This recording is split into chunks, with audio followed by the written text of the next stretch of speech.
Unquiet thoughts, your civil slaughter stint, and wrap your wrongs within a pensive heart, and you my tongue that makes my mouth a mint, to stamp them thoughts, to coin them words by art. Be still, for if you ever do the like, I'll cut the string, the string that makes the hammer strike. Be still, be still, for if you ever do the like, I'll cut the string, the string that makes the hammer strike. But what can stay my thoughts? They may not start, or put my tongue in durance for to die, when as these eyes, the keys of mouth and heart, open the locks where all my love doth lie. I'll seal them up within their lids forever. So thoughts and words and looks, and thoughts and words and looks shall die together. I'll seal them up within their lids forever. So thoughts and words and looks, and thoughts and words and looks shall die together. How shall I then gaze on my mistress' eyes? My thoughts must have some vent, else heart will break. My tongue would rust as in my mouth it lies, if eyes were free to see but dare not speak. Speak then, and tell the passions of desire, which turn mine eyes, mine eyes to floods, my thoughts to fire. Speak then, and tell the passions of desire, which turn mine eyes, mine eyes to floods, my thoughts to fire. Should we start with Sonnet 129? So, yeah, will you start with the reading? All right, here we go. The expense of spirit in a waste of shame is lust in action. Until action, lust is perjured, murderous, bloody, full of blame, savage, extreme, rude, cruel, not to trust. Enjoyed no sooner, but despised straight, past reason hunted, and no sooner had, past reason hated, as a swallowed bait, on purpose laid to make the taker mad. Mad in pursuit, and in possession so, had, having, and in quest to have, extreme. A bliss in proof, and proved a very woe, before a joy proposed, behind a dream. All this the world well knows, yet none knows well, to shun the heaven that leads men to this hell. So any general thoughts before we look at it line by line? Because I explored, I wanted to tell you this, that the first sonnet that you wanted to explore on this channel was very easy for me. When you gave the number, the sonnet which we are going to do, I just did not have time, and I just read it with you, and I was able to understand it as I read it. And then for the next one, when you gave me this sonnet, you gave it to me much in advance. You had about a week, and I read it before I went to look for the meaning of it, because the first time when I read it, I thought it would be as easy to understand as the first one, but this was not so. And I read it a couple of times. I did not understand it, and I had to go to other sources. and I found the meaning of it. And then when I read it, it made very good sense. Then after understanding the meaning, I kind of understood how to read this particular piece. So where are the intonations, the pauses, and all of that. So Yes. yeah, that's what It's happened. not an easy one to read. It's not an Yeah. easy one to read Yes. compared to Sonnet 116, which has like a very open, serene music Yes. to it. Yes. This, perhaps like Lust, has this incredibly concentrated, broken, jarring rhythm, which obviously is evoking this spirit of It's lust also it is. that Tom's talking about. Yeah, absolutely. It's also quite before you understand the meaning. See, it is like an optical illusion. For once you see the meaning, you're automatically able to read it, and it's like an optical illusion. Like once you are able to trace the line, you're able to see it. You're able to. When before that, it is like a mystery, and you're reading it very wrong, and it is absolutely like that mind during lust, which is absolutely confused. Yes, very good. And yes, interesting the link you say to an optical illusion. Yeah. In many ways, reading a great poet like Shakespeare is like that. Because the whole thing moves around what it is to be wise and what wit is. So it presents things where our intelligence gets fooled. Yeah. We fools play a great role in all Shakespeare's dramas, and they love to, when we think we know something, we get tripped up and don't know something. And very often the practice of reading Shakespeare is looking at lines very closely until suddenly, as you say, like an optical illusion, it becomes clear. But at first you're tricked or confused or so on and so forth. But Sonnet 116, as you say, which is like quite an open prayer, it's not so difficult somehow to grasp its meaning, is it? Yes, it was easier. It's as if it's speaking of the most universal quality of noble love.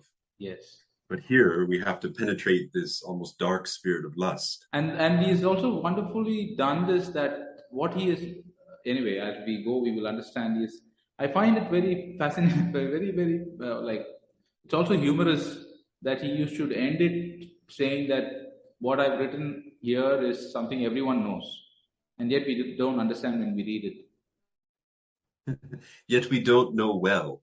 Yeah. What is the difference between knowing something but not knowing it well? I think that's all the difference is.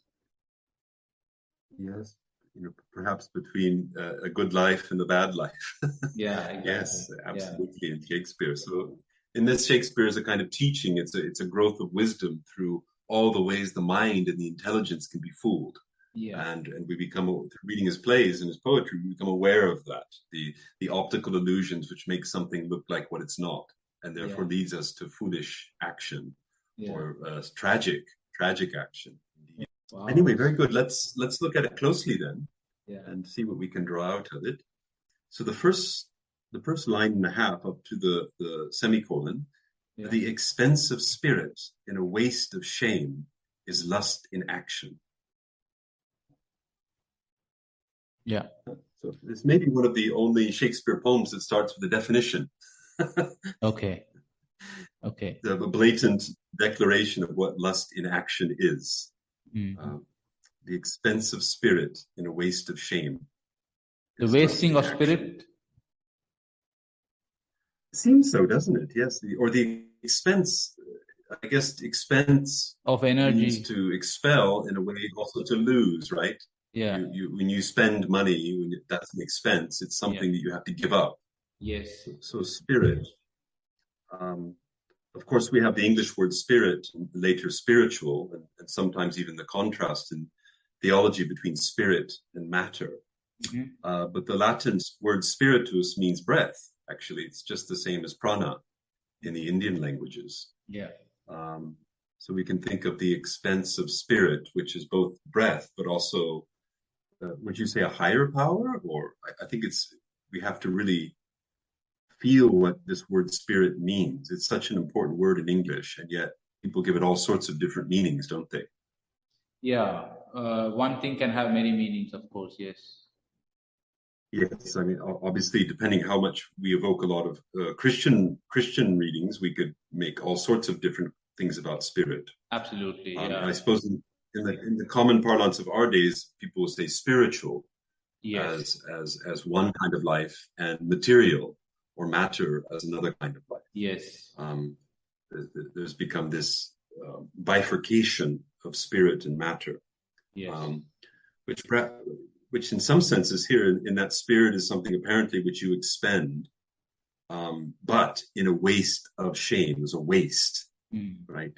So Not in the right what way. then it not in the right way? Yes. So spirit is something that can be expended.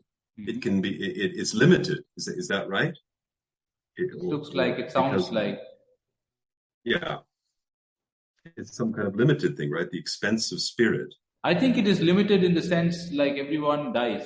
We all meet our end. Everyone dies. Yes. Well, often in the simple understanding, we sense that the spiritual world is the eternal world, and the world of matter is the world that dies, right? So a Yes, lot of people would speak of the spiritual as that which does not die. So so in life you'll be morally taught to cleave to the spiritual and avoid, the material. Um, but of course that sort of thing, let's condemn lust and let's make it some evil thing and protect the children from it and so on.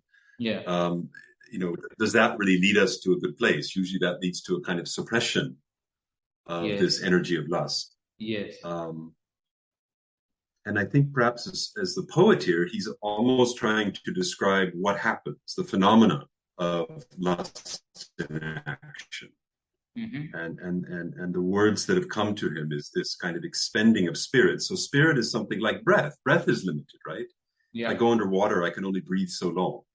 I also want to And clear this thing, in this doubt, that are we taking the word as it is, widely understood, or are we taking this word as a symbol for all kinds of unbalanced, imbalanced involvements, like engagements in life? For example, you know, everything in lust, there can be everything. Today I was reading Naipaul, and he calls lust as hope. In one of his in a book called Area of Darkness, he's writing about India, and he calls it hope, some sort of hope. And yeah, so I want to understand, when if it's a symbolic thing for greed, for lack of patience, lack of, you might as well be doing something else, to something constructive, rather than spending that spirit at this time for this. Is that right? Is What is lust? how we're looking at it. I know that's a very good question, Jasper. I mean, exactly, when you have primary, what's the poet doing? That's why, I'm saying the expense of spirit, he might be linked to the Holy Spirit, or he lived in a world of the King James Bible, a very Christian world, Yeah. and yet spirit as expended, meaning there's almost like breath, there's a Yes. limited use of it, so Yeah. therefore it's wasted, and it's a waste of shame in particularly. Okay. um, that like that. So I think we just have to try to stay tight and go what he means here. Like, for Okay. example, if we do a bit of etymology, which is tempting in Shakespeare, the word lust is a German word. It comes from the Okay. German Lust or lustig, and that's often meant, like, if you use that today, it's translated as happiness. Um, Oh, and happiness, like, my joy. meine lustige Freund, my happy friend. But it's often a happiness that is also linked in a lot of German poetry Uh-huh. to a kind of bucolic or earthly kind of happiness. Okay. So in that sense, it can be a happiness that can be quite foolish, Okay. but it's almost it's the lusty happiness of the shepherd, or something like that, or of a country person, a kind of Mm-hmm. simple enjoyment, in wine, women, and song, and Mm-hmm. that sort of thing. But in English, when it becomes lust, it takes on, perhaps even through Shakespeare, I don't know, but Mm-hmm. or perhaps through Protestant thinking before Shakespeare, Mm-hmm. it takes on this kind of fallen quality or something like that. But of course, is that sort of quality in the poem? He's almost trying to listen to the words and the rhythm of English and draw out these qualities of it. But I think these are good questions to keep open. We just have to try to see what the poem is saying. And particularly, as we said, in the way in the rhythm and the meter it evokes it. So anyway, this quite difficult line, the expense of spirit and a waste of shame, simple in one sense and yet quite disturbing and profound in another sense, is lust in action. And then this immediately reversal after the semicolon, until action, lust. Yes. So here comes the second definition. Yes. Right. So the first, the primary is the expense. So yes. Lust in action is one line, and then the rest of the poem is lust before action, lust till action. So let's call it the mental quality of lust, perhaps, or what it is before action. Which what does action means? It means the act of it happening, the performance. Maybe. Before the preparation for the performance. Yeah, the preparation. So lust in action is just this first line, expense of spirit and waste of shame. But now the rest of the poem, we suddenly have this lust until action, lust, a kind of reversal of the second line. Yeah. Now we get a whole new definition. Until action, lust is perjured, murderous, bloody, full of blame. Blame, it's blamed itself or it blames others. Yeah, I think the last time we were talking about it, we kind of I was reminded of the entire blame game in the garden. That was also something about lust. Yes. It was quite about that. Yes. Yeah. So that's the kind of blame I'm thinking of. That is blaming others. Right. So we've got a great work of poetry, Genesis, and Shakespeare, in a way, is trying to speak out of the same source of this Genesis, where they're naked and they become aware that they're naked after they eat the apple. I think you mentioned the serpent. The serpent. And perhaps linking back to Sonnet 116, you kept noticing about how this love, the true love, the marriage of true minds, was a very high, upright thing. Yeah. And it keeps getting contrasted with bending. Yeah. And yet the serpent's on the ground, as it were. Yeah. So lust is something perhaps in the German as well. It's to do with the earth or locality. Or something. Okay. So we have this. There is this contrast between the earth below and the heavens above, right? And Sonnet 116 is love is the star to every wandering bark, high above the earth. Yes. Whereas here, lust is something very much of the earth in action. Yes. Action is something of the earth, is it not? It seems like the stars are still, but down here on earth, all sorts of activity and actions taking place. Yeah, that's interesting. So before action, lust is perjured, meaning it lies, and it's interesting. He says these words, it's lust, so it seems to be both. It's lie. You're being lied to, and you're lying all at once. So it's a whole atmosphere of lying, murderous. Murderous, obviously, bloody, full of blame, both casting blame and receiving blame. And then this next line: savage, extreme, rude, cruel, not to trust. Look at that, not to trust, rhyming with lust. Yes. And it's the opposite of trust, a very important word. You can trust something, but lust is not to trust. Wow. Lust is in contact with not to trust. It's the very opposite of what you can trust. Yes.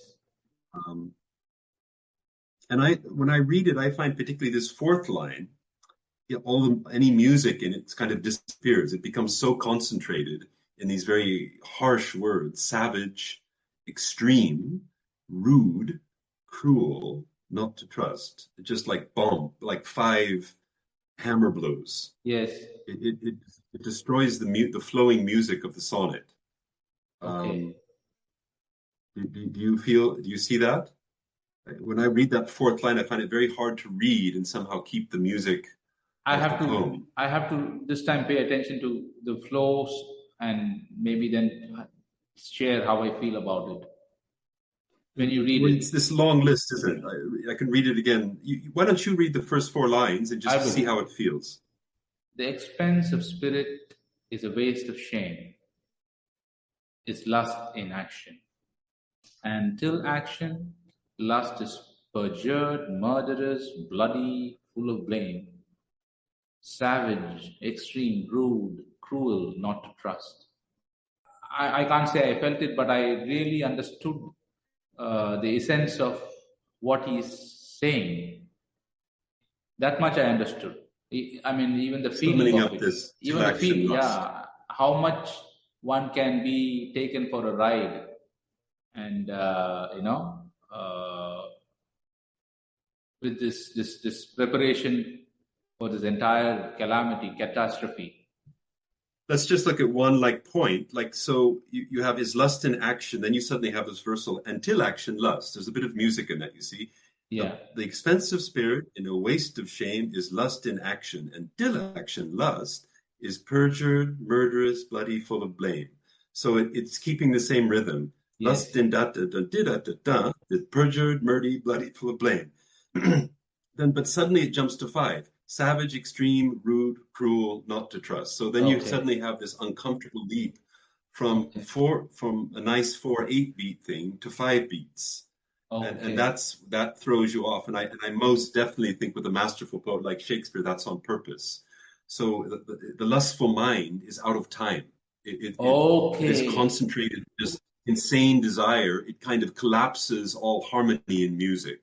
Do you see what I'm saying there? And that's Yes. why this, it's over the top. It's already perjured, murderous, bloody, full of blame. Can't you move on to talk about other qualities? No, then it's got to move up to 5 qualities: savage, extreme, rude, cruel, and then rhyming but back with lust, not to trust. Yes. And so see, the poem and the rhythm evokes the quality of the lust mind. That, of course, is the poet's skill. Wow. Um, Yeah. I mean, writers do this. Do you know of any other writer who is not just working on the content, but also with the form? They're like just playing with yes, the rules of rules of language. absolutely. I mean, all writers do this all the time. Yeah. Because speaking and silence, as we often talked about in our language discussions, go together. That silence is always pregnant with speaking, and speaking is always waiting for silence. Right? The idea that speaking and silence are two different realms. As if there's a silent life without speaking, and then there's a speaking life, and there are two different realms. Yeah. Actually, speech, like music, is full of silence. And the pause, the length of the pause, the rhythm, all of this completely shows forth the psychology of the person. I don't know if you've ever, for example, even as a child, if someone speaks in a certain way, they're lying. And you're maybe not aware of it in a kind of thematic sense, but children just know if you're lying by a certain something in the rhythm of how language comes through you. You can tell the pauses, the spaces, everything change. The words might be exactly the same, but the quality of how it's spoken is different. And so the best poetry, of course, brings all these qualities together. So it can use every element to evoke the meaning that the poet's trying to bring across. And here, because it's Shakespeare, he's not really lecturing morally. He's trying to embody this quality of lust in action. And that's why the rhythm and the music, and in this case, the collapse of the music are so important. Because that's what, in a way, I think one of the qualities of lust is a kind of collapse of the soul's music. It's a collapse just into this kind of staccato, bam, bam, bam. Take a modern musical form that's a very angry, lustful musical form, the very popular rap. One could say that's there's a kind of collapsed music in that. It's just it's a thumping rhythm in which you can fill with any sort of word, but everything gets dragged down to a kind of world-weary cynicism and a kind of aggressive statements.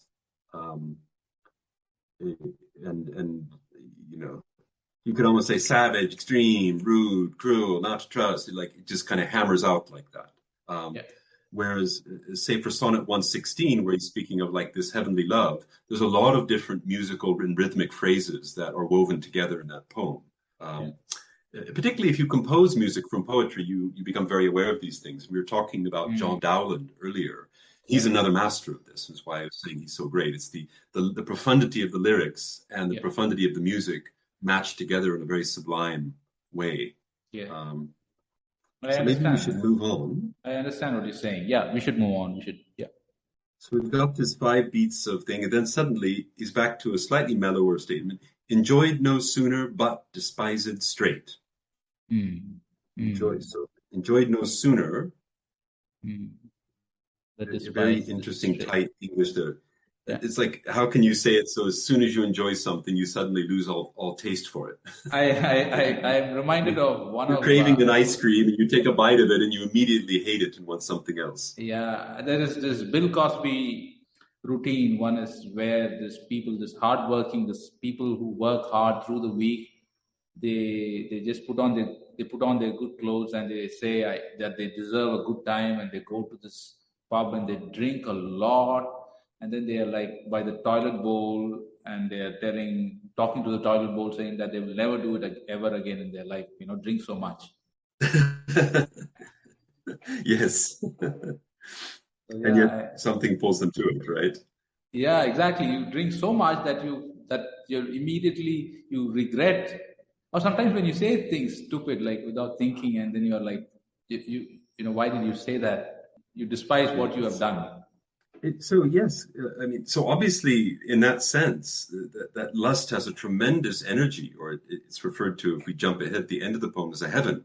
Yeah. So it is linked to love, is it not? But unlike love, it doesn't leave one in some kind of full new being. It's instead, as soon as you enjoy it, you straight despise it. Yeah. As soon as you achieve the object of your lust, you're already leaping on to the next one, right? It's immediately boring. Yes. Is that one way to put it? Yes. So what is this thing in life where we crave something with such a passion, but as soon as we actually get what we crave, we forget about it. We're jumping on to the next thing. Absolutely. I think modern advertising is thriving on this truth in many ways. It cultivates it, does it not? Oh, yeah. You can say that. Take that line, enjoyed no sooner but despised straight, and every advertising executive would say, yes, this is the dream. If we can get our customers to do this, they'll buy something else immediately after buying one thing. So we could say that the whole of advertising is there to inculcate and breed lust. Because a peaceful person, once they buy something, they hold it for a long time, whereas a person in lust enjoyed no sooner but despised it straight. Yeah. So advertising definitely doesn't want love, but it does want to create lust, because that creates a constantly returning customer. Yeah, we have such a strong emotion. Like, as humans, we carry this. Like, is it a flaw? Will it be corrected? What does one do to correct it? Well, to put it simply, in Shakespeare, it's that this lust, which is a kind of earthly form of love, it needs to tune itself to a higher music. When lust is transformed into love, which are part of the same essence, then this kind of till action quality of lust is gone.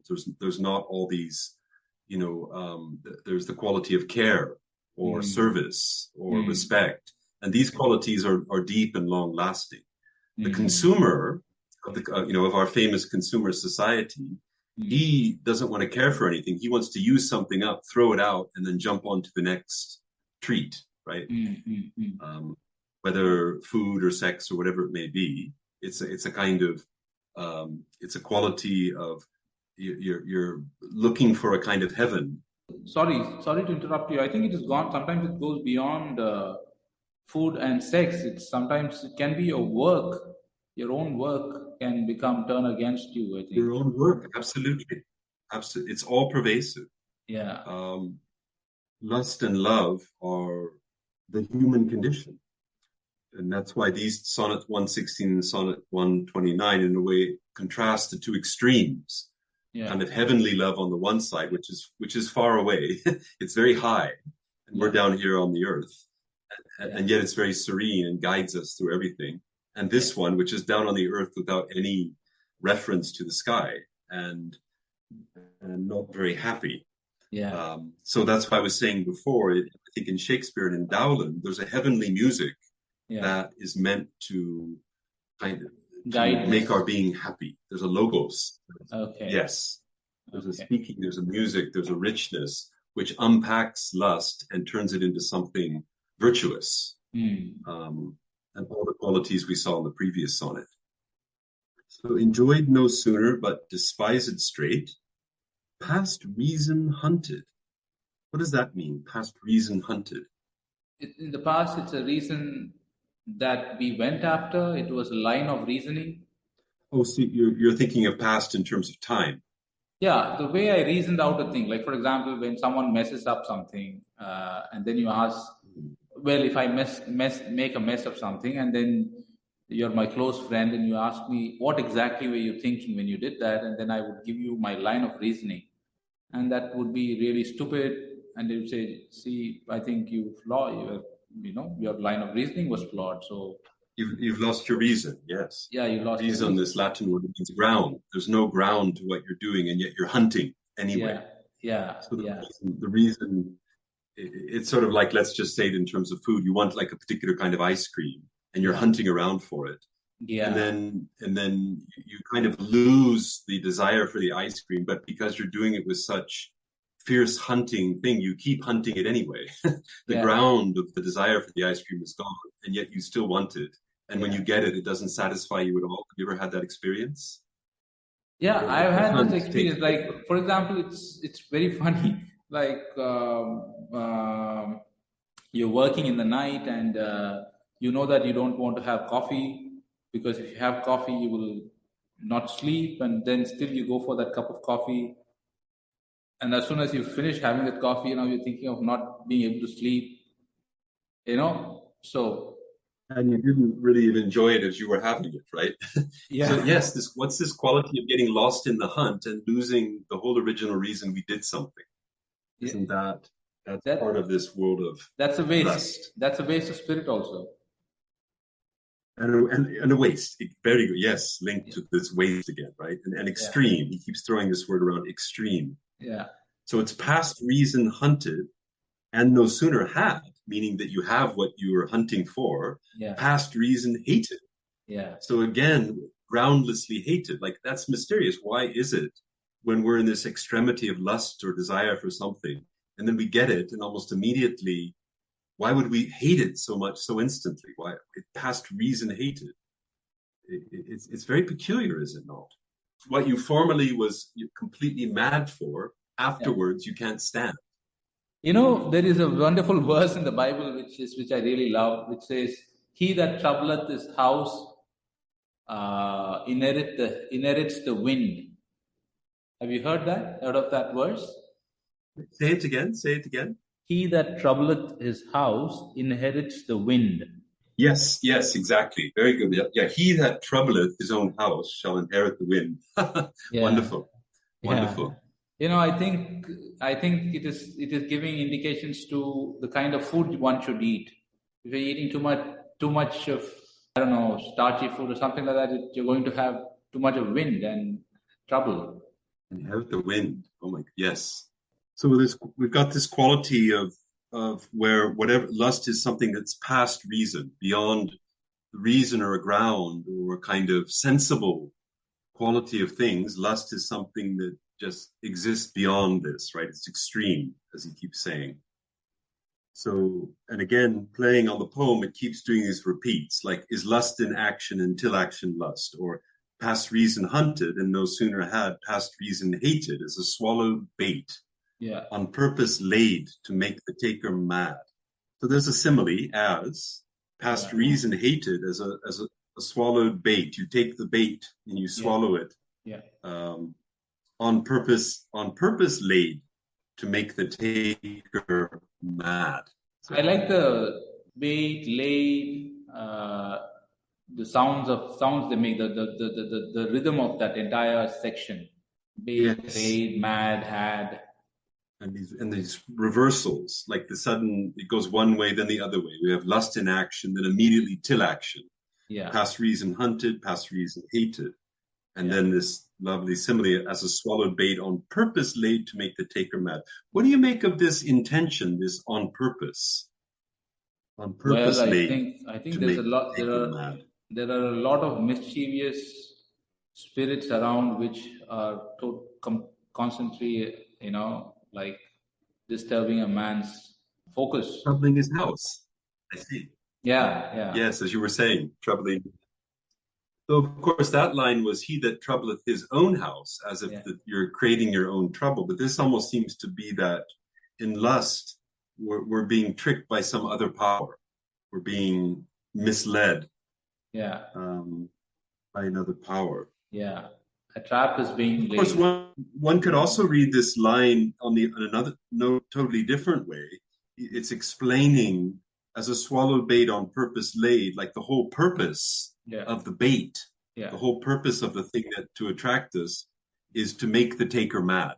It's not there to give any nourishment or food, Yeah. but it's there to make the taker mad. Yes. That's the whole purpose of the operation. Yeah. So, but that would mean, if we take that second interpretation, that lust, it does create a kind of madness. Therefore, to quote Foucault, madness in civilization, is there some element of madness that's important for human life? Yeah. Yes. Yeah. Madness is now a reality for everyone. Every human being on earth today who's consuming mainstream life, madness is a part of our life, I think. I think I'm wrong, Jasper, because my second interpretation there kind of contradicts the waste of shame from the beginning, which is set this whole activities in this world of waste. Okay. So I don't think there could be a positive sense to this bait on purpose laid to make the taker mad. So it is definitely a tragedy. Probably your first interpretation was more. It's definitely a tragedy. Yes. Yeah. We can agree on that. Okay. We're inheriting the wind here. And then mad again, semicolon, and now it's moving on to kind of further define it's again these repetitions, murderous, bloody, full of blame, savage, extreme, rude, cruel, and now we've got on purpose laid to take the maker mad, and then he goes on to even further pile on the madness, right? So it really creates a kind of intense bundle of a torturous bundle of activity, this lust in action, or this lust and even before action. You see where I'm going here? It keeps piling it on. This poem just piles it on and on and on, so thick and deep. Yeah, yeah. Mad in pursuit and in possession too. It's both mad. The pursuit is madness because it's past all reason. Yeah. And then in the possession, when you get it, you possess it madly. Yeah. What is it to possess something madly, as opposed to possess it joyfully, or to possess it carefully or thankfully? Oh well, it is the end of everything. It is the relentless madness. Is no good for anything. No good. Jealousy comes to mind too. A mad possession, isn't that a kind of jealousy? Yeah, exactly. That story of this woman who kind of steals her sister's baby, and she's very jealous of her sister because the sister has a baby, and then tells the king that cut the baby and give me half of the baby. I mean, that's seriously mad, right? Yeah, not a very nice way to possess a baby, is it? Yes. Mad in pursuit and in possession, so. Yeah. Had, having, and in quest to have, extreme. Yeah. So the word comes back from the fourth line again, savage, extreme. Now we have extreme repeated. Yeah. But we've also he's introducing three kinds of time, right? Yeah. Had, having and in quest to have. Yeah. Okay. Present and the future. Yeah. Extremity is the state of our being. Yeah, I just it's like made to. It's like the Titanic. It's like made to sink. Right. Like there's almost a kind of fate Yeah, of fate. lust to Yeah, bring, yeah, I see, in quest to have. yeah. Even it permeates all past, present, and future. It's Future. Yeah, fated, it's destined yeah. to be in this state of extremity. Can we move on to the next line then? Yes, Uh, yes. which is slightly perplexing to me, so I wonder what you thought. A bliss in proof, and proved a very woe. What is this? A bliss in proof? I don't quite grasp what he means there. I just have to really think of everything that I have realized in fulfilling that immediate need, the rush. What happens is you do something, you buy something, you say something, and then at that moment there is this wonderful dialogue in Seinfeld where George quits his job and and he walks out of his job. And once he walks out of the job, now he does not know what to do. And what he does Yes. is he's wondering what to do, how to get another job. And Jerry Seinfeld says, "The walkout is always glorious. It is the it is what you do after the walkout is what is because he's really upset with his boss, and he's now talking to his boss like abusing, and like he's showing that he's upset. His anger is just is full of passion. He's raging, and he just insults his boss, and he leaves. He says, "I don't want to work here anymore." And after that, he regrets that. He's like, "What do I do? I don't know this. I don't know to do that. How do I get a job?" Is that what you're I talking see. about? So This? you're saying like the action itself is so delightful. It's a bliss in proof, Yeah. but then and proved. But Um, the result of it yeah. is a very you can't have more woe Yeah. than a very They're very woe. woe. Yeah. Yeah. This is the very essence of woe, Woe. Yes. this dismay, misery, depression, Yeah. comes after this bliss in proof. Yes. I guess Yes. I'm getting kind of stuck on this word proof here. A bliss Okay. in proof. I guess proof meaning like a happening. I mean, I'm thinking of it in terms, I guess, in like a mathematical way of a mathematical proof. I Yeah. guess a mathematical proof, you're trying to what? You're trying to lay out something so it's very certain. I Mm. see. So something like that, right? A bliss in certainty, and the certainty of having it. So Mm. having, and in quest to have. This word have Mm. is possession, as Mm. is repeated three times. And when the having is that's a kind of proving you've got it, and Yes. it's a bliss and proof. And then proved, Past tense. once that proof is passed, it Yeah. becomes the very essence of woe, Woe. Yes. as in your Seinfeld Yes. illustration there. Yes. And yet we can't help but do the blissful proof, Yeah. Yeah. at least in the throes of lust. Yes. Yes. And then the music moves on, before a joy proposed, behind a dream. Oh, yeah. I love how he brings in that word dream here. Yeah. That a dream, as in something ephemeral, Yes. something that seemed real but actually was just nothing. Yeah. And And and beyond is that control. not, You cannot go do control and your beyond dream. control, and also oh, Yeah. but behind a dream. So before you, it's the lure, right? It's the bait Yeah. on laid, and there's like a joy proposed. It's like if I get that ice cream, Yeah. I'll be in some kind of great happiness. Yeah. And but then as soon as I get it Yeah. and act it, Yeah. the see, let's take proof Yeah. as till action lust, and proved as lust in action. And Yeah. so the expense of spirit and the waste of shame comes forth, and this thing that before I was that was a joy proposed is now just a dream. It doesn't you can't it's murky, isn't it? You think, why did I want that so badly? What was I thinking? Exactly. Do you see what I'm saying here? A Yes. dream is also a kind of madness. You've lost your ground, you've lost Yeah. your certainty. Yeah. And when you do mad activity like chasing something past reason, Yeah. um, you are in this kind of dream state, a Yeah. woeful dream state. Yeah. Yeah. And isn't there not a quality of dreams too that's very unfulfilling? Meaning all these things are proposed, but when you try to move to some kind of conclusion, it just sort of either the dream ends Yes. or Dissipates. somehow it just leads on to something else. Yeah. It just Dissipates. yeah. Yes. Yeah. Yeah. Yeah. It Correct. vanishes. It vanishes. Yeah. It's true. Yeah. It's true. It makes So sense that there's way. our 12 lines of the three stanzas, and now we're in the final repeated rhyme, which often reverses Yeah. something surprisingly what happens in the previous part of the sonnet.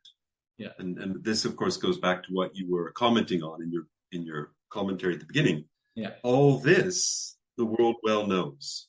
Yeah. So this is obvious, right? Yes. We know this well. Yeah. Yet none knows well. Once someone explains, we understand this. Once there's an Truly explanation to this understand it. piece. Yeah. Yeah. Yet none knows well to shun the heaven that leads men to this hell. Wow. So we know it, but we can't stop doing it, right? Is that's one thing I'm taking, that lust is life. Lust is this power of desire. Yeah. And even if it becomes a dream and a very woe, Yeah. we can't shun the heaven of that dream. Yeah. Yeah. To shun And the heaven. we're led to a hell. Yeah. That leads men to hell. Knows well to shun. All this the world well knows, yet none knows well to shun the heaven that leads men to this hell. Oh my God. Yeah. Beautiful line. And I think such things are put in our path to make us strong. Have you read P.G. Wodehouse? Do you read P.G. Wodehouse? Oh, a long time ago. Yeah, P.G. Wodehouse always writes this line: "These things are put, or these people are put in our lives to make us strong or to make us better." Yes, if we learn from them. If we Yeah. learn, yes, there obviously is a learning that needs to happen with lust, because we Yeah. see it. It's Yeah. not the real. Yeah. It's not the real goodness that our soul craves, right? Yeah. Yeah. It seems like it, but but it's very disappointing Yes. in the after quality. And in a way, this is if you're commenting on our present world, this is the kind of circus of the consumer society. Everyone chasing all sorts of bright and shiny things, sexually or otherwise, and then as soon as they have it, quickly running on to the next one. With the kind of, conglomerates producing sort of shiny thing after shiny thing after shiny thing to I guess, to amass wealth so they can chase their own phantoms, their own dreams. So what is it that is outside all of this? What delivers us from this kind of eternal, this hell that we don't know well enough, apparently, to shun? I guess, well, he gives one word: shun. Yes. Shun the heaven of the object of lust. Yeah. That leads men to this hell. So, is your question what should man do to shun the heaven? Is that what your question is? Well, I don't think, as a good poacher, I don't think he's trying to teach in any kind of didactic way, saying, "Oh, so there's no moral to the story." Okay. I think, as a poet, they're trying to lay out what happens. Okay. And just with the perfect language where it becomes very clear. And in that very clarity of understanding, there's a certain kind of freedom in relationship to it. Okay. If you see someone driven with lust and they don't know what they're dealing with, and they're behaving in all these ways, perjurious, murderous, extreme, rude, cruel, they're lacking in a self-knowledge, right? They don't know what is afflicting them. They're running around chasing the bait and creating all this chaos for themselves and others. Yet, if a poet can articulate it very clearly in language, there's a kind of knowledge about this, right? So then when the emotion appears, we know that it is a hell if we follow that heaven. So we're careful. Yes. if there is a moral here, it's the moral purely of understanding. It's not a kind of prescriptive action. Lust is evil. Don't have lust. Yeah. This is, of course, is a real problem in the history of religions. Problematic things like lust and so on, they try to bury, Yeah. right? They try to, they identify it, say in the Christian tradition, it gets identified with sin. St. Augustine goes so far as to identify original sin with the genitals. So the genitals themselves are evil, like the source of evil is the source of sexual desire. Wow. And St. Augustine writes a lot of wonderful things, but I think this kind of, let's call it Neoplatonic disdain towards the physical world and towards that, leads to quite an awful world of the suppression of lust. Okay. And I think certainly for a poet or for Shakespeare, it's only wisdom that can deliver us from these things. And wisdom comes through clear understanding, through great art and so on. But it doesn't come through just condemnation or judgment. Okay. Judgment is what we have to engage with when there's no clear understanding. So say there's a criminal who's lost in lust and he's murdering people. Now, obviously, we can't have him running around murdering people and destroying everyone's life. So the law then will come in to make a law against murder, right? Yeah. And so then we need judgment and condemnation and so on. Yeah. But that's not really going to help the criminal, is it? It's only a kind of illumination of this relation of lust and love that puts us in a free relationship to these phenomena. Is that clear? I can confidently say that is the world of Shakespeare. He's not giving moral prescriptions. Yes. Even though it almost seems you could read this as something like that, as almost like a Christian moral prescription against lust.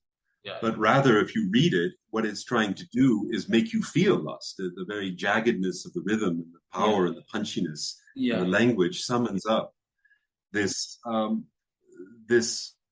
all this stuff that the world well knows, though not just one person, the entire world knows lust. Yeah. None of us is free of it.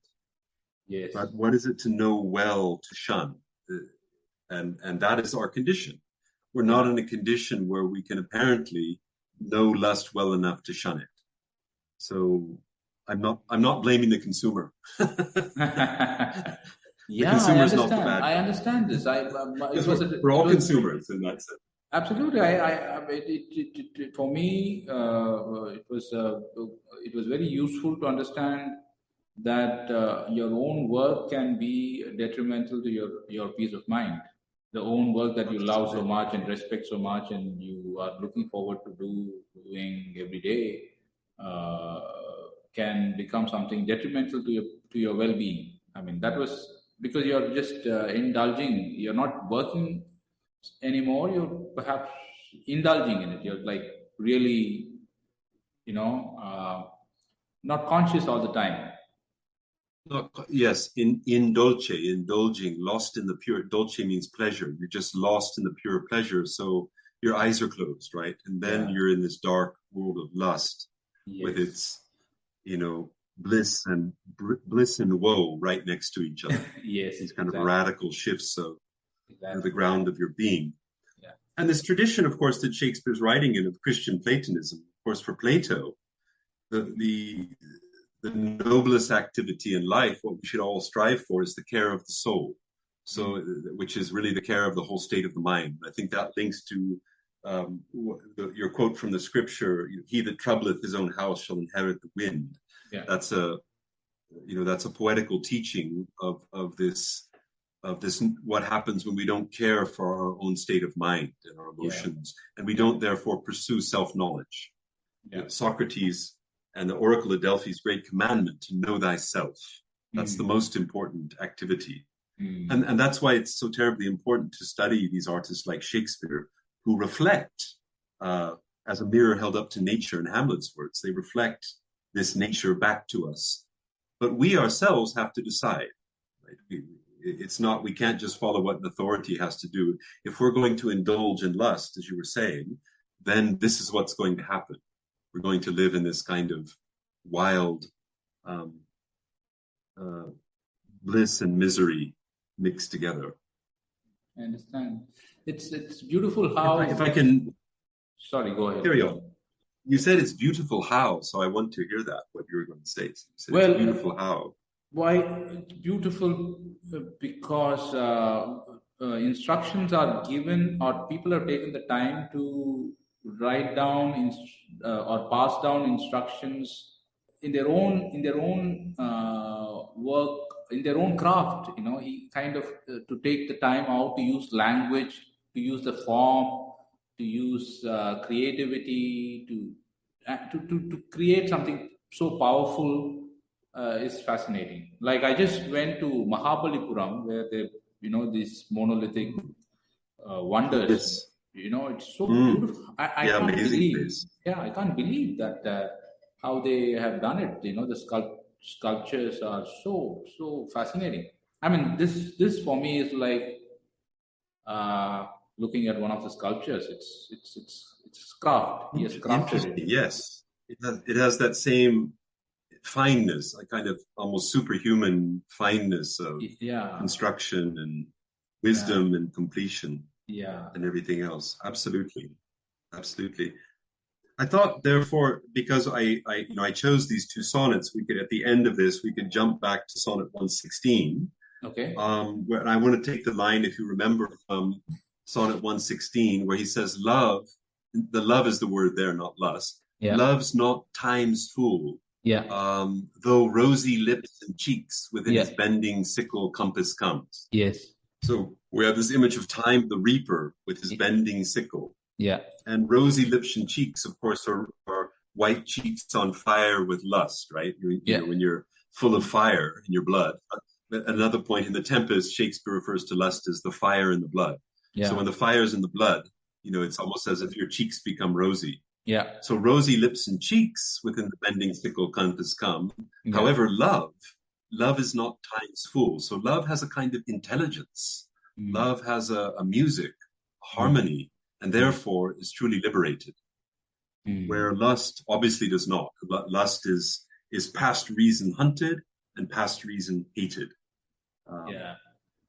So there, I think we see this kind of, as that poem, "Let me not to the marriage of true minds admit impediments. Let me not impede this love as intelligence, this logos, which governs the whole harmony of the universe. Let me not impede that. Otherwise, I'll just be stuck in this world of lust, with all of its frustrations and its madnesses and so on." Yeah, these two go wonderfully.